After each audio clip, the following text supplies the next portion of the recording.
तो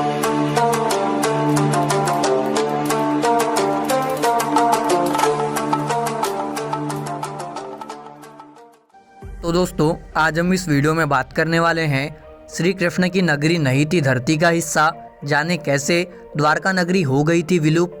तो आइए जानते हैं इसके पीछे का रहस्य इस वीडियो के माध्यम से। दोस्तों, महाभारत के अनुसार कौरवों की माता गांधारी ने भगवान कृष्ण को श्राप दिया था कि जिस तरह कौरव वंश का नाश हुआ है उसी तरह से यदुवंश भी समाप्त हो जाएगा।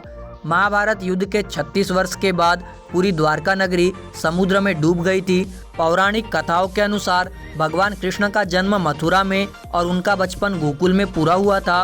कंस का वध करने के बाद सभी यदुवंशियों के साथ उन्होंने द्वारका नगरी बसाई। माना जाता है कि महाभारत युद्ध के 36 वर्ष के बाद पूरी द्वारका नगरी समुद्र में डूब गई थी और उसी के साथ यदुवंश और श्री कृष्ण ने अपने प्राण त्याग दिए थे।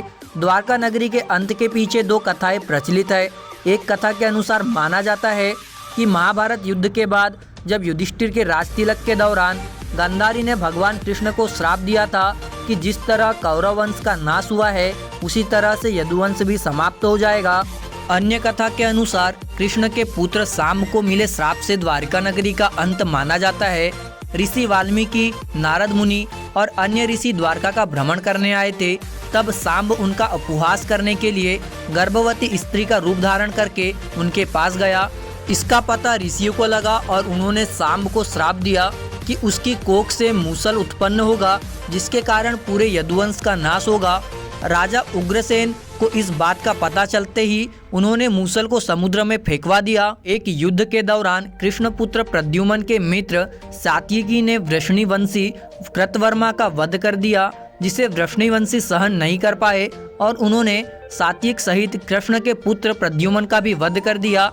कृष्ण को ये बात जब पता चली तो उन्होंने क्रोध में आकर जमीन से मुट्ठी में घास उठाई और ऋषियों के श्राप के कारण मूसल में बदल गए।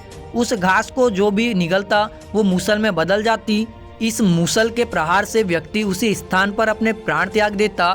इसी तरह यदुवंश और अंधक, भोज, सीनी और वृषणिवंश के साथ भयंकर युद्ध हुआ और सभी का नाश हो गया। बलराम ने एक वन में अपने प्राण त्याग दिए और उन्हें देख श्री कृष्ण साधना में लीन हो गए। एक शिकारी ने दूर से उन्हें हिरण समझकर बाण चला दिया जिससे उनकी मृत्यु हो गई। भगवान कृष्ण के प्राण त्यागते ही द्वारका नगरी समुद्र में डूब गई।